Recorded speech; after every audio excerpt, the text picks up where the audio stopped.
வணக்கம் மக்களே. தமிழகத்தில் பல அதிரடி திட்டங்கள் அமல்படுத்தப்பட்டிருக்கிறது. முதலமைச்சர் திரு விஜய் அவர்கள் ஒவ்வொரு நாளும் பல புது புது திட்டங்களை கொண்டு வந்து கொண்டிருக்கின்றார். இதனால் எதிர்க்கட்சி தரப்பில் பல விமர்சனங்களும் எழுந்து கொண்டிருக்கின்றது. அப்படி என்ன பல திட்டங்கள் என்பதை பற்றி ஒன் பை ஒன்னாக விரிவாக பார்க்கலாம். திரு விஜய் அவர்கள் பதவியேற்ற உடனே 3 விஷயங்களுக்கு கையெழுத்து போட்டிருந்தார். அந்த 3 விஷயங்களுமே உடனடியாக செயல்பட தொடங்கிவிட்டது. அதில் 200 யூனிட் கரண்ட் யாருக்கு வழங்கப்படும், சிங்கப்பெண் திட்டம், போதை கலாச்சாரம், இந்த 3 திட்டங்களையும் கையெழுத்து இட்ட உடனே அதற்கான வேலையும் ஆரம்பித்து விட்டது. அதன் விளைவாக இன்றைக்கு தமிழகத்தில் போதைப் பொருள் கலாச்சாரத்தை முற்றிலுமாக ஒழிப்பதற்கு அசூர வேட்டையில் அதிகாரிகள் செயல்பட்டு கொண்டிருக்கின்றனர். இதனால் ஒரே நாளில் 717 கடைகள் மூடப்பட்டிருக்கின்றது. இது ஒரு புறம் இருக்க, சிங்கப்பெண் திட்டத்திற்கு முழு கண்காணிப்பும் முதலமைச்சர் திரு விஜய் அவர்களின் நேரடி கண்காணிப்பில் நடைபெற்றுக் கொண்டிருக்கிறது. அதன் பிறகு இந்த 200 யூனிட் கரண்ட் அனைவருக்கும் இலவசம். ஆனால் 500 யூனிட்டிற்கு மேல் சென்றால் அவர்களுக்கு மட்டும் முந்தைய கணக்குப்படி இந்த திட்டம் செயல்படும். இது போன்ற பல அதிரடி திட்டங்கள் நடைபெற்றுக் கொண்டிருக்கும் இந்த வேளையில் இப்போது என்ன நடக்கிறது என்றால், மகளிருக்கான 1000 ரூபாய் திட்டம் மிகப்பெரிய பேசுபொருளாக மாறி இருக்கின்றது. அதற்கு பதவியேற்ற அன்றே விஜய் அவர்கள் சொல்லியிருந்தார், தமிழகத்தினுடைய மொத்த நிதி நிலையை ஆராய்ந்து அதன் பிறகு வெள்ளை பத்திரிகை ஒன்று அறிவிக்க போவதாக சொல்லியிருந்தார். இப்போது தமிழகம் முழுவதும் எந்த நிலையில் இருக்கின்றது, எது இல்லை அறிக்கை செய்துவிட்ட பிறகு இன்னும் அசூர வேகத்தில் தமிழகத்தின் ஒவ்வொரு திட்டங்களும் செயல்படும் என்று சொல்லியிருந்தார். இப்போது அதற்கான திட்டம் தான் நடைபெற்றுக் கொண்டிருக்கிறது. அதனால்தான் மகளிருக்குரிய 2500 ரூபாய் தரப்படும் என்று தேர்தல் அறிக்கையின் போது கூறிய அந்த விஷயத்திற்கு நிதி ஆலோசனை அதற்குரிய முக்கியமான அதிகாரிகளை சந்தித்து திரு விஜய் அவர்கள்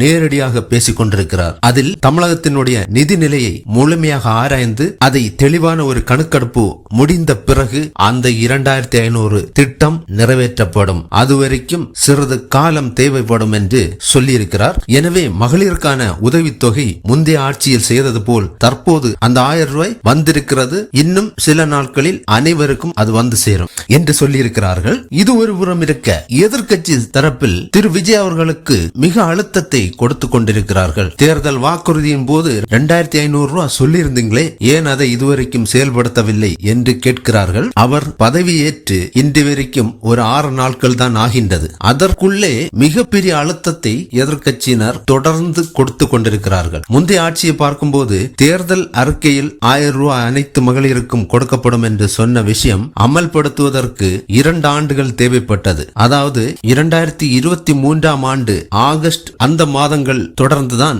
இந்த 1000 ரூபாய் திட்டம் அமல்படுத்தப்பட்டது. அதற்காக கிட்டத்தட்ட 2 ஆண்டுகள் தேவைப்பட்டது. இது ஆட்சி ஏற்று 6 நாட்களுக்குள்ளே மிகப்பெரிய அழுத்தத்தை எதிர்க்கட்சியினர் கொடுத்து கொண்டிருக்கின்றனர். இதற்கெல்லாம் காரணம் வேறும் சில காரணங்கள் இருக்கிறது. தமிழகத்தில் மிகப்பெரிய அதிரடி மாற்றங்கள். என்ன மாற்றம் என்றால், தமிழகத்தில் உள்ள உளவுத்துறை அதிகாரிகளை அதிரடி மாற்றத்தை செய்து கொண்டிருக்கிறது இந்த அரசு. பல முக்கியமான தலைவர்களை இடமாற்றம் செய்யப்படுகின்றனர். அதுபோன்று மிக பொறுப்பில் இருக்கக்கூடிய IAS அதிகாரிகள், IPS அதிகாரிகள் என்று பல அதிகார வட்டங்களில் இருக்கிறவர்களை இடமாற்றம் செய்து கொண்டிருக்கின்றனர். இது ஒரு மிகப்பெரிய ஒரு எதிர்பார்ப்பை உருவாக்கி கொண்டிருக்கிறது. அதாவது இதன் நோக்கம் என்னவென்றால், ஊழல் இல்லாத தமிழகம், ரவுடிகள் இல்லாத ஆட்சி, மக்கள் சுதந்திரமாக தமிழகத்தில் உலாவ வேண்டும் என்ற பல நோக்கங்கள் இதுக்குள் அடங்கி கொண்டிருக்கின்றது. இதனால் ஒவ்வொரு அதிகாரிகளுக்கும் அடுத்த நிமிடம் என்ன நடக்க போகிறது என்று தெரியாத அளவுக்கு ட்விஸ்டாக இருக்கிறது. எதிர்க்கட்சிகள், அதுவும் குறிப்பாக திமுக சார்பில் பல அழுத்தங்கள் கொடுத்த பிறகும் அமைதியாக இருந்து தற்போது